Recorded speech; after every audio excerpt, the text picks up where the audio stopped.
First POV. Sobra-sobrang sayang nararamdaman ko nang malaman ko na buntis ang asawa ko. Mag 2 months na pala siyang buntis na hindi man lang namin nalaman. Ngayon, babawi ako sa lahat ng pagkukulang ko sa kanya nung ipinagbubuntis niya ang kambal. Madalas ay nagrereklamo na ito sa akin dahil para ko daw siyang ginagawang baby. Dahil nagiging OA na daw ako. May mga pagkakataon kasi na nahihirapan akong intindihin siya dahil na rin sa paiba-iba ang mood niya kada araw. Ang weird din ng mga kinakain niya minsan. Pagkatapos iiyak kapag hindi ko siya sinabayan sa trip niya. Hindi ko tuloy maiwasang isipin kung anong ginagawa niya dati noong panahon na naglilihi siya. Dito ako sa office ngayon at madami akong tambak na trabaho. Tulog pa ang asawa ko nang umalis ako kaya nag-iwan na lang ako ng note. Dito na rin kami nakatira sa Maynila. Uuwi na lang kami sa Iloilo kapag nanganak na siya. Maayos naman ang negosyo niya sa pamamahala ni Tita Nelia. Maghapon akong nasa opisina ko nang tumawag ang asawa ko. "Hello baby, how is your day?" Tanong ko sa kanya sa kabilang linya pero nagulat ako dahil umiiyak to. "Hello Thor." "Hush baby, what happened? Why are you crying?" Nag-aalalang tanong ko sa kanya. "Kasi love, na-miss na kita." Sagot niya sa akin kaya napangiti naman ako pero nawala bigla ang magandang ngiti ko. Sa sumunod niyang sinabi, "Saka, gusto ko yung manggang hinog pero kulay puti yung loob." Pumiyok pa to nang bigkasin niya ang nais niya. What? Napatayo ako bigla sa swivel chair ko. Nagulat na naman ako sa hinihingi niya sa akin. "Baby, meron bang ganun? Hindi ko may papangako na may mahahanap ako baby pero I'll try my best, okay?" Sad ko sa kanya. "Okay love, uwi ka kaagad ha?" Sagot naman ito sa akin. "Opo baby, uuwi ako kagad. I love you." Sabi ko bago niya pinutol ang tawag. Sumakit bigla ang ulo ko dahil saan naman ako kukuha ng manggang puting ang loob. Tinawagan ko pa si Tita Nelia. Si Mamit pati na yung iba ko pang kaibigan pero lahat sila natawa lang dahil meron daw bang ganun. Napahilamos na lang ako sa mukha ko sa frustration. Umuwi ako sa bahay. Nalaglag ang balikat, sana hindi magtampo ang asawa ko sa akin. Baka kasi ano pang gawin niya sa akin. Ayaw ko matulog sa labas. Nasanay na ako sa piling niya. Na tuwing gigising ako'y may kayakap ako't siya ang una kong nakikita sa umaga. Pagbaba ko sa sasakyan ay nag-aabang ito sa pintuan namin habang may ngiti sa labi niya. "Hi love," binati niya ako kagad. "Baby, I'm sorry but I tried my best pero wala akong nahanap," sabi ko sa kanya. "Okay lang po, ayaw ko na rin kumain ng ganun." Sagot niya sa akin sabay ngiti. Anong gusto mo ngayon baby?" Tanong ko sa kanya. "Si Drix, gusto ko makita si Drix." Mabilis na sagot niya sa akin. Nagulat ako dahil si Drix ang gusto niya. Bigla na naman ako nakaramdam ng inis at selos. Huminga muna ako ng malalim at kinakalma ko sarili ko. "Baby, bakit naman si Drix? Busy yun ngayon." "Ako na lang, nandito naman ako eh," sabi ko sa kanya. Sumimangot ito at humaba pa ang nguso niya. "Love, gusto ko lang namang makita yung dimple niya. Wala ka namang dimple eh, kahit isang beses lang." "Hindi yun busy, nandito yun sa Maynila kasi may sinusundan yun. Huwag ka nang magselos dahil kaibigan ko lang siya." Bulalas niya sa akin. "Okay fine, tatawagan ko siya. Let's get inside na baby." Niyaya ko na siyang pumasok sa loob ng bahay. Sinalubong naman ako ng mga anak ko. Kahit gaano ako kapagod sa trabaho ay silang gamot ko. At yun ang nangyari. Tinawagan ko si Drix para pumunta ngayon sa amin. "Hello bro, can you come over?" Pinaglilihahan kayata ng asawa ko. Sabi ko dito. "Okay bro, tapusin ko lang ang ginagawa ko." Tumawa pa ito bago binaba ang tawag. Gabi na ito nakarating sa amin pero ang asawa ko, tuwang-tuwa naman siya dito't itong si Drix naman panaingisip pa sa akin na tila inaasar ako. Pasalamat ako dahil may tumawag ditong importante kaya umalis ito kaagad. Sa totoo lang, naging magkaibigan na rin kaming dalawa ni Drix. Walang dahilan para hindi ko siya makasundo. Sobrang pasasalamat ko rin noong wala ako sa tabi ng asawa ko at siya ang nandyan. Every month ay sinasamahan ko siya sa monthly check-up niya. Hindi ako umaalis sa tabi niya. Kakaiba ang mga pinaglihihihan niya at hindi ko mahanap kaya minsan nagtitiis ako na hindi niya pansinin. Pero pagkatapos nun ay humihingi naman ito ng pasensya dahil dala lang daw ng hormones niya. Hindi naman ako galit dahil ngayon ay nagbabasa na ako ng books about pregnancy. Marami akong natutunan, lalo na sa paiba-iba ng mood ng mga buntis. Kailangan talaga ng mahabang pasensya pagdating sa kanila. Sa ngayon, 6 na buwan ang pinagbubuntis niya at so far ay healthy naman si baby. Pinaghahandaan din namin ang gender reveal ni baby. Naikwento din nila ang nangyari sa gender reveal ng kambal at hindi ko na namang maiwasang mainggit kay Drix. Dahil ayon sa kwento ng asawa ko, doon nagsimulang pagkakaibigan nilang dalawa. Naging kaibigan ko na rin ito at kapag lumuluwas ito papuntang Maynila ay lagi siyang nandito sa bahay kaya nagiinuman kaming dalawa at naikwento niya ang nangyari sa kanya. Sa ngayon, hindi namin alam kung nasaan siya. Balita namin ay nagbakasyon muna siya. Busy ang lahat sa paghahanda sa magaganap na gender reveal. Napili ang asawa ko na dito na lang sa bahay gaganapin, dito sa aming garden. Dumalo ang malalapit mga kaibigan namin, pati ng pamilya namin. Nagsimula na kami, may mga basong bawat isa sa amin, nilagyan nila ito ng laman. Malalaman sa lasa kung babae o lalaki. Kapag maasim ay babae at kapag lalaki naman ay matamis ang lasa ng inumin. Napuno ng tawanan ng buong paligid dahil halos lahat ng maasim ay napunta sa mga lalaki kong kaibigan.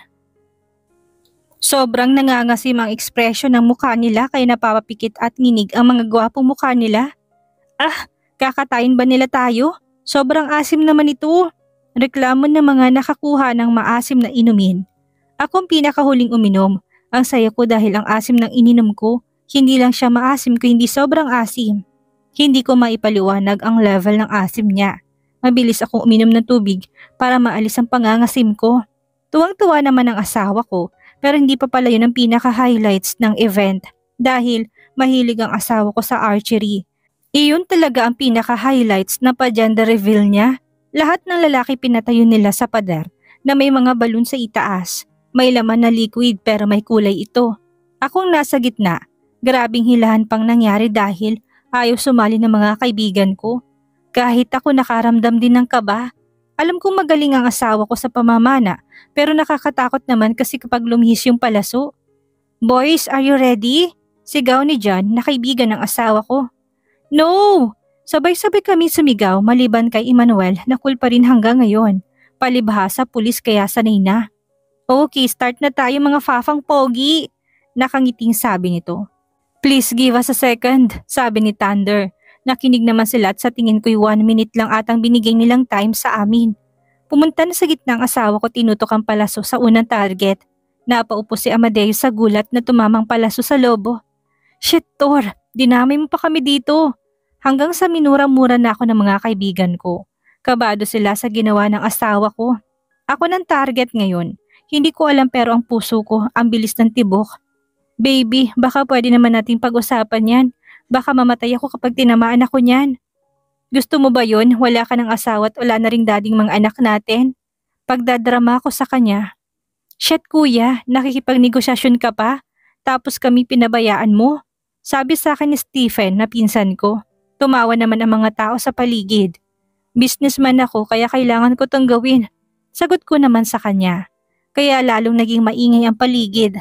Ang OA mo, Tor Carlos Montemayor. Hindi naman ikaw ang tatamaan ko kung hindi yung balon.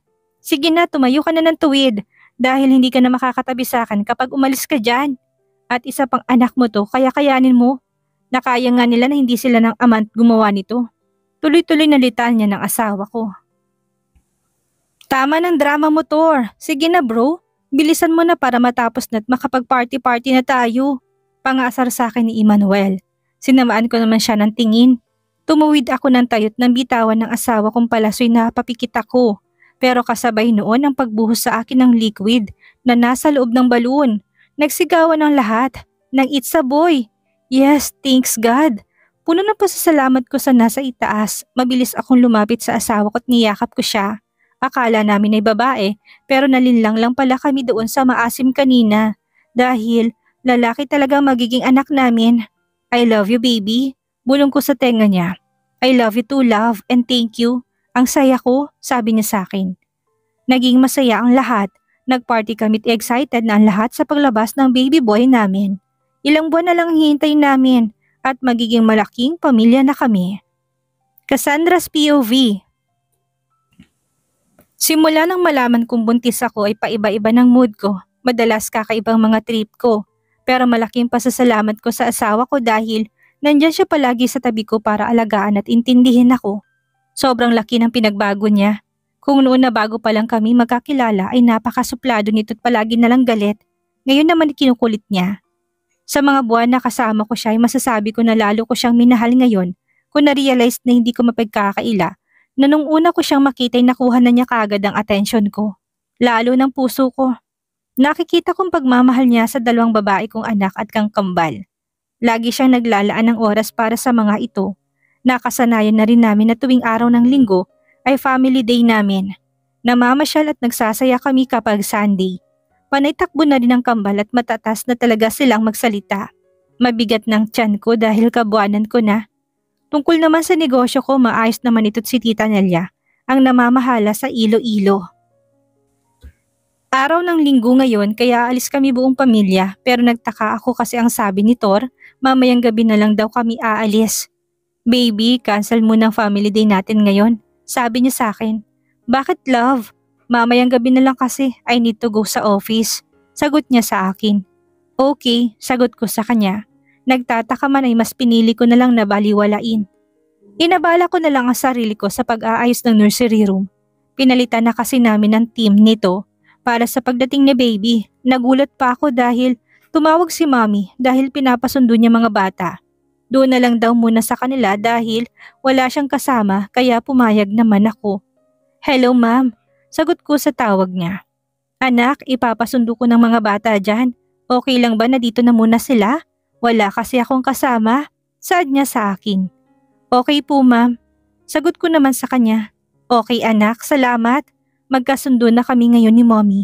Sobrang maalaga siya sa mga bata kahit sa dalawa kong anak na babae maalaga siya. Kung noon ay ayaw niya sa akin dahil single mom ako, ngayon ay gusto niya nang mag-anak daw kami ng madami. Pero napag-usapan na namin ni Thor na last na ito.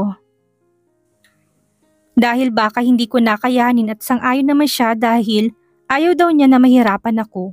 Nakaalis ng mga bata at kami na lang dalawang mag-asawang nandito sa bahay. Nang matapos ako sa nursery room, ay pumasok na ako sa room namin. Nakabihis ng asawa ko talatang seryoso siya so sinabi niya papasok siya sa office. Love, seryoso ka talaga na may pasok ka? Iiwan mo na din ako dito? Medyo nagtatampong tanong ko sa kanya. Baby, I'm so sorry. Kailangan lang tapusin sa office. Importante kasi ito at kailangan bukas. Babalik din ako kaagad. Bye asawa ko and also bye-bye. I love you both. Paliwanag niya sa akin.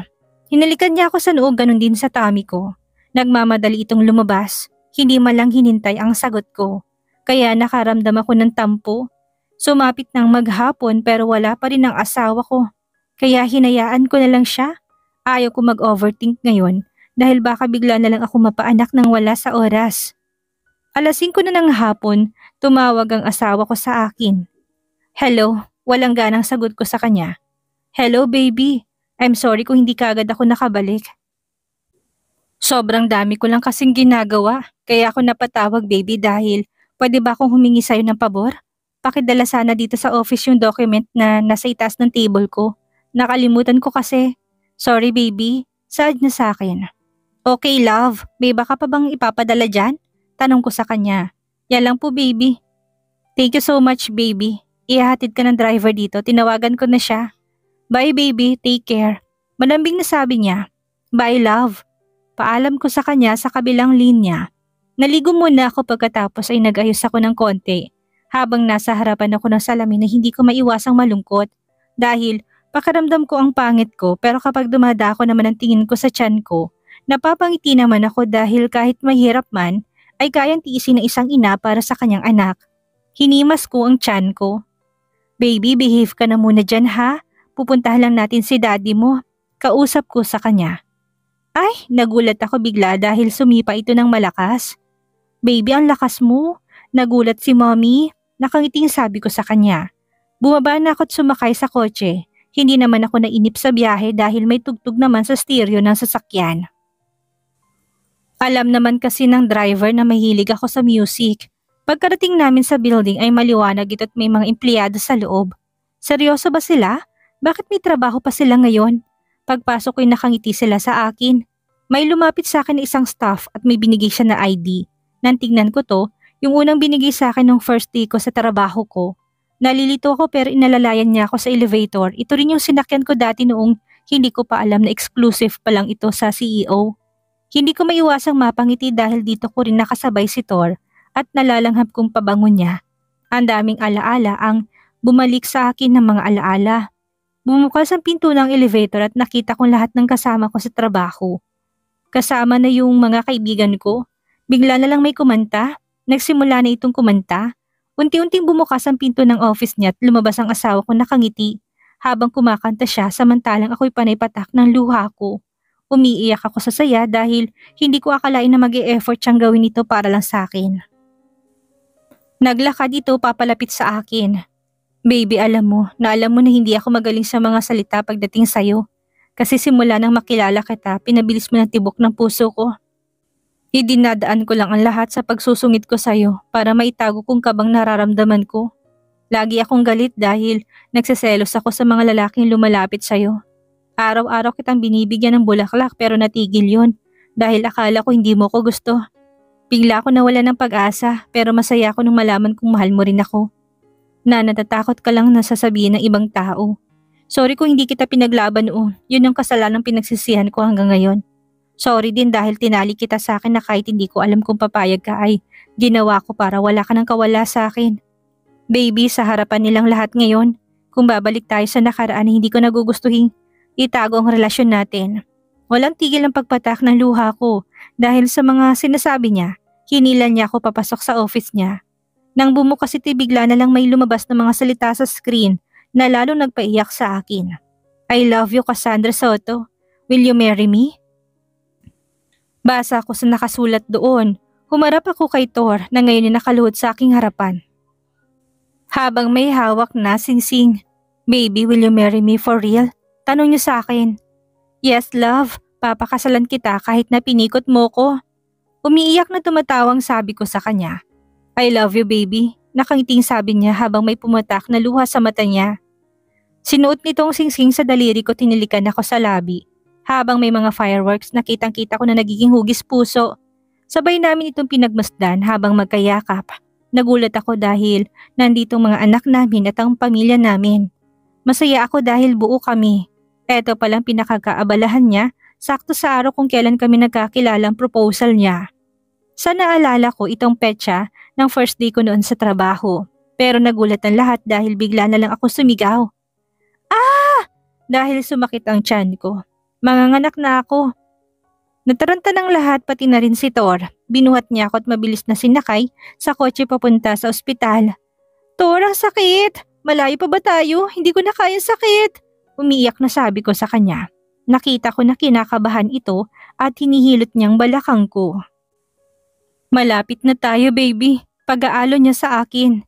James, pakibilisan. Nasasaktan ng asawa ko. Utos niya. Boss, eto na po yung pinakamabilis natin. Malapit na po tayo. Sagot sa akin ni James. Shit, baby. Hold on, malapit na tayo. Napamura na rin siya sa kaba niya. Masasabi ko na mas masakit noong nanganak ako ng kambal kaysa ngayon.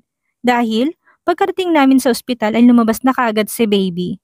Sobrang excited nang lumabas ang baby namin. Nakatulog ako at tinayaan ko na lang lahat kay Thor. Thor's POV. Ngayon ang araw ng proposal ko sa asawa ko, nais ko siyang formal na ayaing magpakasal. Alam ko na pangarap din ito na ikasal ulit kaya pinaghandaan ko talaga ito. Humingi ako ng tulong sa pamilya ko at sa mga empleyado sa Montemayor Company. Masasabi ko na deserve ng asawa ko na mabigyan ng magandang proposal. Sinubukan kong kumanta para sa kanya. Ewan ko ba? Kahit alam ko na mahal niya ako, hindi ko pa rin maiwasan ng kabahan. I am so happy because she said yes. Pero ang perpektong gabi namin ay napalitan ng kaba at pagkataranta dahil bigla na lang siyang sumigaw dahil manganganak na siya. Pakiramdam ko ilalabas ng puso ko sa sobrang kaba ko. Naawa ako sa asawa ko tuwing dadaing ito kaya kinakausap kong baby namin. Sobrang pasasalamat ko kay God dahil hindi niya kami pinabayaan. Hindi niya pinabayaan ang mag-ina ko at naipanganak na mabilis at maayos si Jayden Montemayor. Isang malusog na sanggol na lalaki. Masaya ako sa pag-aalaga sa mga anak ko. Ito ang pamilya na nais ko hanggang sa tumanda ako. Nahirapan ako noong unang buwan dahil palagi kaming nagpupuyat. Gising kasi ito tuwing gabi. Pagkatapos ng ilang buwan ay dinaos namin ang binyag ng anak naming bunso. Maayos na ang lahat sa amin, sa pamilya ko at sa mga kaibigan ko. Masaya na si Jamaira sa piling ng asawa niya. Naging matalik na magkaibigan sila ni Cassandra. Tungkol naman kay Aurora, nabalitaan ko rin na masaya rin ito at magaling na. Hindi ko inaasahan na buntis pala ito noon at ngayon kasama niya at inaalagaan siya ng lalaking nakasama niya noon. Masaya ako dahil tumitino na rin ang iba kong kaibigan. Masasabi ko na iba talagang nagagawa ng pag-ibig. Sumapit ng araw na hinihintay naming mag-asawa. Ngayon ang araw ng kasal namin ng asawa ko.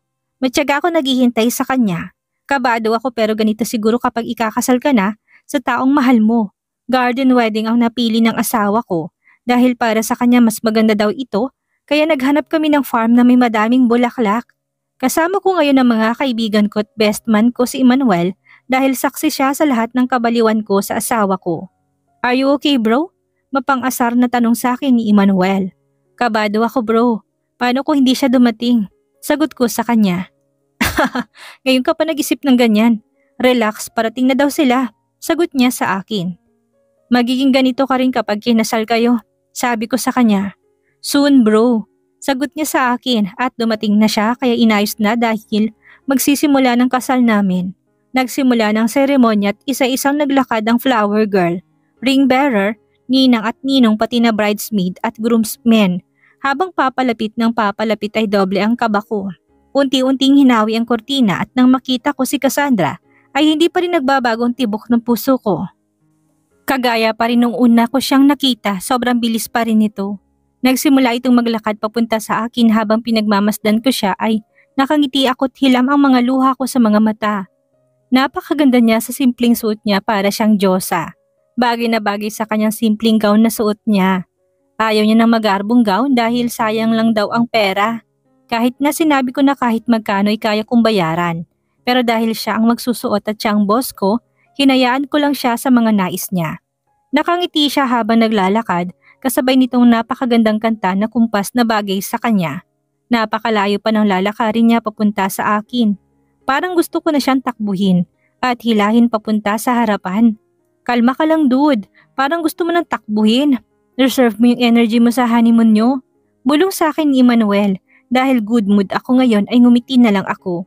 Habang nakatingin ako sa kanya ay hindi ko maiwasang magbalik tanaw sa nakaraan. Simula na nakilala ko siya ay nagbagong buhay ko. Siya ang babae na humarang sa daraanan ko at nakasabay ko sa elevator. At nakasama ko araw-araw sa opisina na kahit na masungit ako'y nakangiti pa rin sa akin. Ang unang babaeng nagpakabog sa dibdib ko.